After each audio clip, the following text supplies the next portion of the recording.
Todo lo que sucede en el universo lo hace por sí mismo, siendo el humano el que le da una interpretación personal de acuerdo a su sistema de creencias y valores. Algo no es bueno o malo por sí mismo, y así el bien y el mal son tan solo una interpretación egoísta de los humanos sobre los sucesos que lo rodean, e incluso un mismo evento puede ser interpretado de manera diferente por personas distintas. En el cosmos existen infinitas leyes operando al mismo tiempo, y siendo nosotros una minúscula parte del mismo, no podemos escapar a las mismas. Solo podemos interpretar las emociones que causan en nosotros, siendo el amor y el miedo los sentimientos o emociones respuesta más predominantes que tenemos. Al igual que el frío y el calor que forman los extremos de la escala de temperatura, el amor y el miedo se sitúan en los opuestos de una escala imaginaria con la que interpretamos lo que sucede a nuestro alrededor en sus diferentes grados. Estas emociones se combinan y mezclan con otras, formando nuestra percepción y postura ante las circunstancias. Esta escala de amor y miedo es a menudo la más importante al construir nuestras opiniones, posturas y acciones ante la vida, y posiblemente lo más importante para determinar nuestro futuro como especie. Esto es El Faro de Enki, espacio donde hablaremos sobre temas metafísicos, filosóficos, psicológicos y mágicos, con un enfoque racional y analítico basado en la evidencia existente tras años de estudio como miembro de sociedades secretas.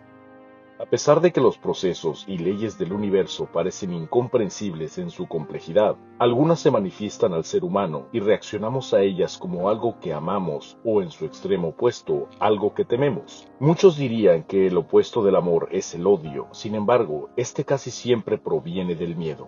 Por su parte, el amor, que a menudo solo lo asociamos con el enamoramiento a un nivel universal, parece ser aquello que cohesiona toda la existencia como una sola estructura infinita, y en su contraste, el miedo actúa como una sustancia que nos invita a alejarnos de aquello que tememos, y que muchas veces, al amenazar nuestras creencias, costumbres o integridad, repudiamos en forma de odio. Para ejemplificar esto, imaginemos al amor y al miedo como un gran calcetín. El amor serían los hilos que forman la prenda, mientras que el agujero en el mismo, o la ausencia de éste, representaría el miedo. El amor integra las sustancias del universo, mientras que el miedo es simplemente la ausencia de esa unión, un vacío que puede crecer cada vez más. Cuando imaginamos una humanidad con una mentalidad desarrollada, pensamos en que una de sus características esenciales sería entender lo que casi todas las religiones y doctrinas iniciáticas nos han transmitido. El amor es el camino, el amor al prójimo y la unidad como especie.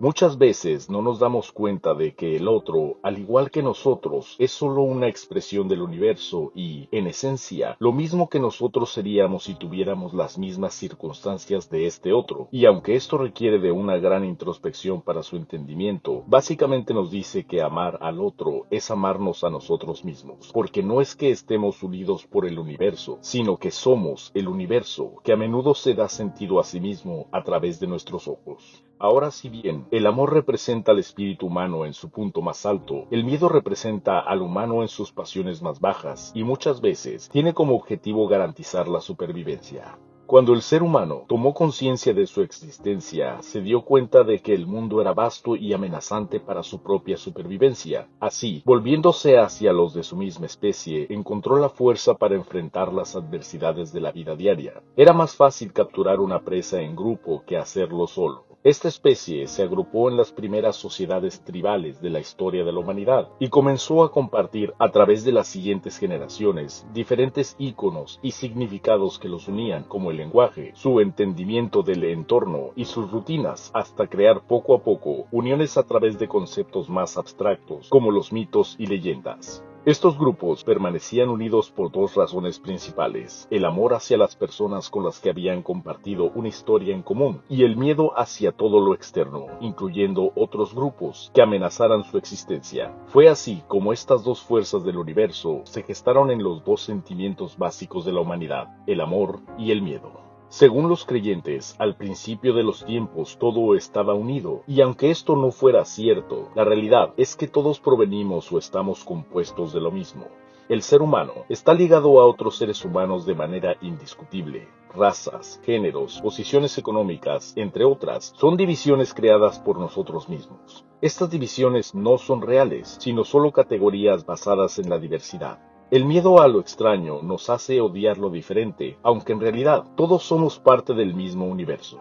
Esta forma de pensar, en la cual lo diferente es el enemigo, no surgió de la nada, provino de aquellas primeras tribus donde la especie que posteriormente se convertiría en el ser humano se protegía destruyendo todo lo que no le era cotidiano. En estas tribus existían dirigentes que basaban su poder en el proteccionismo del grupo, y el grupo lo seguía fielmente a cambio de su seguridad.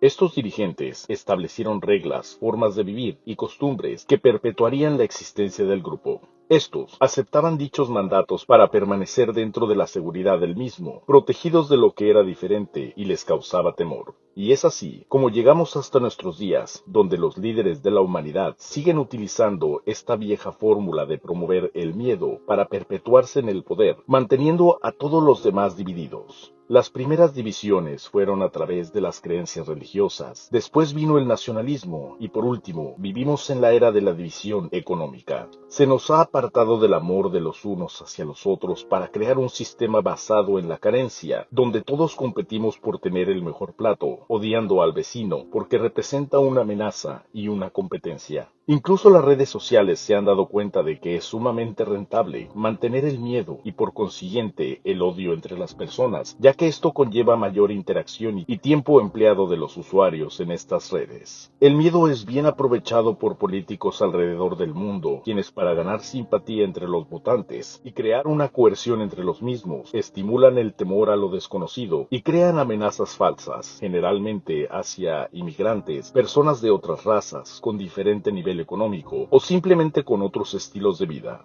Se utilizan incluso los medios de comunicación para que estos distribuyan mensajes de odio entre las personas y estos se dividan en colectivos para defenderse de otros que piensen diferente y supuestamente amenazan sus ideas, logrando así los gobernantes que las personas se peleen entre ellas y de esta manera no tengan tiempo de pelearse contra el gobierno mismo. Ahora, tal vez estos ejemplos suenen muy grandes para nosotros y fuera de nuestro control, pero simplemente en un ambiente laboral, sin duda habrá personas que nos caigan mejor que otras, y muchas veces alguien puede ser o no de nuestro grado, sin siquiera haber intercambiado una palabra con ella. ¿Cuál es la razón de esto? Simplemente son personas que por su aspecto o cómo actúan, amenazan nuestra zona de confort y este miedo se transforma en rechazo.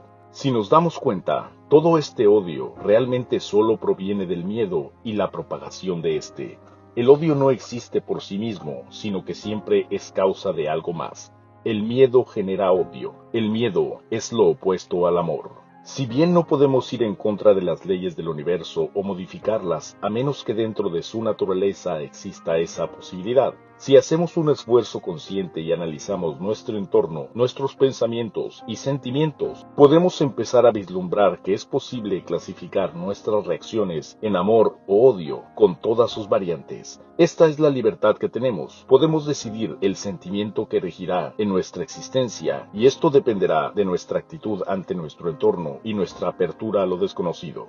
Como dijimos, el bien y el mal no existen, son solo interpretaciones humanas. Tampoco es correcto pensar que el amor es lo bueno y el miedo lo malo. No es algo tan simple. A veces el amor no es saludable cuando conlleva sufrimiento y el miedo puede salvarnos de una situación de peligro. Cada quien es libre de decidir con qué llena más su existencia y solo existen consecuencias desastrosas o gloriosas de nuestros actos. Pero a pesar de que a nivel personal podemos decidir nuestra actitud ante el mundo y las consecuencias de la misma, tenemos que saber que a un nivel más grande, lo que más nos conviene como especie y para la supervivencia de la mayoría es el camino de la unidad, es decir, el camino del amor al prójimo y no el miedo a quienes son diferentes. No necesitamos muros, sino conocernos los unos a los otros. Y al igual que en un buen debate, lo más importante es enfocarnos en los puntos que tenemos en común y no solo gritar muy fuerte para puntualizar nuestras diferencias. Al ser humano se le ha puesto a competir en una guerra sin fin, una guerra de miedo hacia el otro, cuando la solución podría ser enfocarnos en nuestro otro sentimiento básico, el amor.